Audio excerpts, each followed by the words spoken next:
Welcome back into the GSMC Sports Podcast as we are going to be handing out our 5 best bets against the spread in the NFL this weekend. We've done pretty well for ourselves, all things considered, through 3 weeks of winning records in each week, but now we get into week 4 where injuries are starting to pile up. We have some key divisional matchups as well, so things are starting to get interesting. And we're going to be starting off here with my number 1 bet of the weekend. We're riding with the team that's done very well for us up to this point, and that is the Pittsburgh Steelers, who are on the road against the Indianapolis Colts, and they are favored by 1.5. I think that this is a situation where their defense is going to just continue to help lead them to wins over inexperienced quarterbacks, where last week as well, or I'd say last week it was more so about the fact that Justin Herbert was injured, so a compromised quarterback at that. The week before, you're talking about Bo Nix. And on top of all of that as well, you now come into a matchup against Anthony Richardson, who leads the NFL in interceptions thrown right now, is very erratic. Obviously, he has that very high potential, but in terms of a consistent basis, we haven't really seen it from him yet, and I don't think that this is going to be the game against the Pittsburgh Steelers that we really see it come all together. On top of that as well, we have talked at length earlier this week about the progression of Justin Fields in this Steelers offense, the fact that they sort of took the training wheels off of him a little bit within this past week, let him throw over the middle of the field a little bit more, 11 times, which is a huge step from 0 times in week 1 and 6 times in week 2. So he's getting more acclimated to what Pittsburgh needs from him. You're going against a Colts team that I just don't think is going to be able to have very much success at all against what is an elite Pittsburgh defense. And then additionally, I think the run game could definitely be prominent, and that might also include Justin Fields, who's really yet to fully let loose on the ground. We saw him running a good amount against Atlanta, but I feel like we could start to see some more designed runs from Justin Fields in these next few weeks. I really like the Steelers once again. They've done very well for us up to this point in the year, and betting against the Colts has also been actually, I can't even say that. We bet on the Colts week 1, and they hit for us. So I'll respect the Colts, but I just don't think that they're ready necessarily to match up with this elite defense on the other end in Pittsburgh. The Seattle Seahawks on the road against the Detroit Lions. This is a tough game, Monday Night Football, so projecting out as well. Don't love that necessarily, but I am still a believer in who the Lions can be. Now, losing their center and Frank Ragnow is a very tough loss for them. Facing a Seahawks team that's undefeated at this point at home, but I think that this is a situation where the Lions are going to start rearing their heads. And I said that last week against the Cardinals. We didn't necessarily see it. The Lions covered for us last week, but made it a lot more difficult than it had to be. So this week, I do think that this is a situation where Seahawks losses are going to, or shortcomings more so, are going to be exposed a little bit more. I'm expecting Aiden Hutchinson to continue to have his name in the Defensive Player of the Year award race, where I just think that Seattle offensive line is a real issue. They are still without Kenneth Murray. It's going to be Zach Charbonnet in the backfield.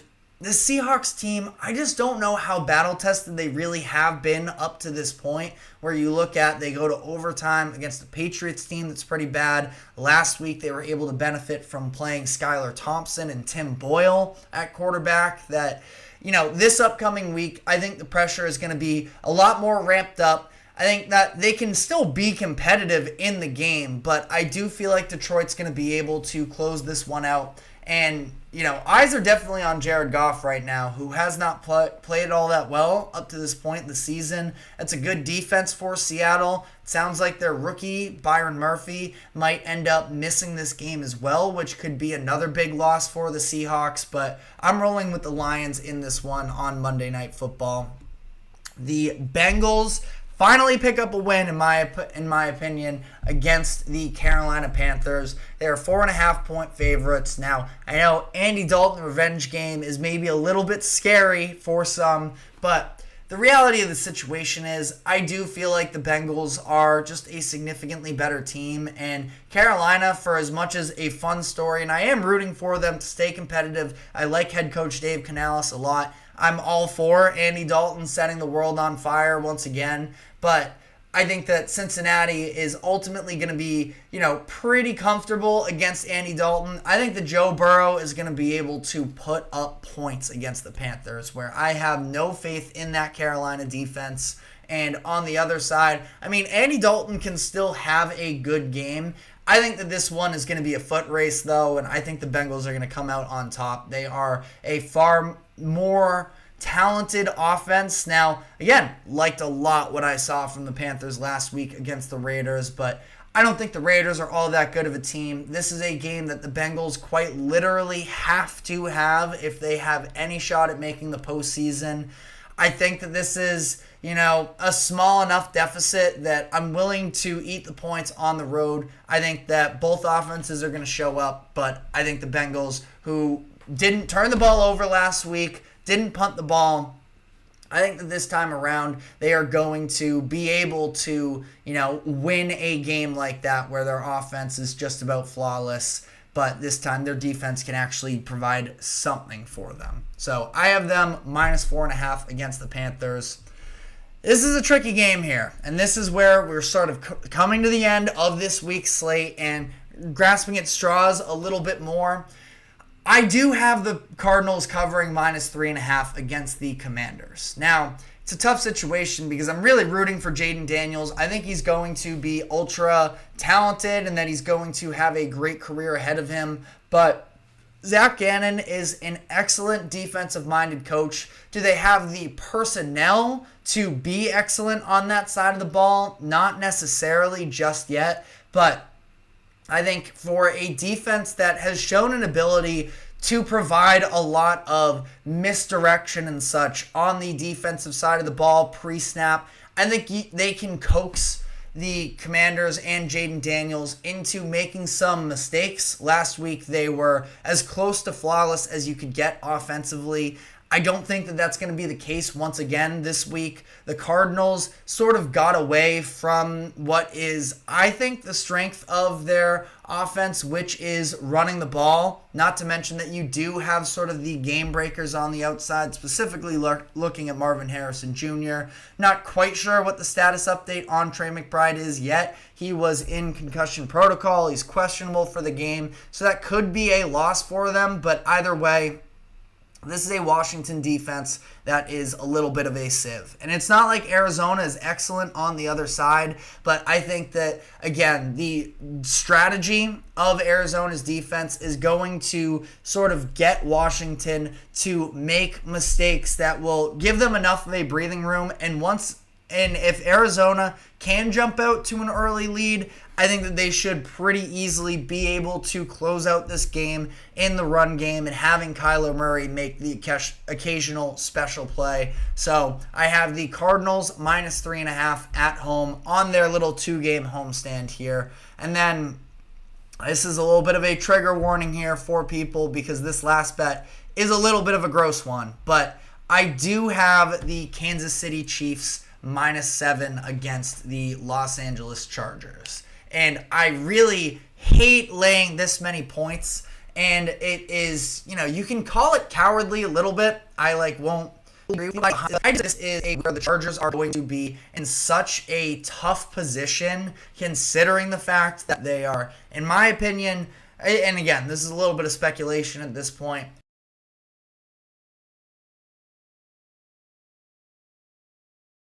I think they're going to be without Justin Herbert. I think that they are going to be without both of their offensive tackles, their best player on defense in Derwin James. And ultimately, I think that the Chiefs they don't have to necessarily. They're 3-0. They don't have to do anything. But I think that they're going to come out and sort of, reestablish themselves as truly the best team in the NFL this week. And they're going to be able to just sort of have their way with the Chargers on both sides of the ball, ideally.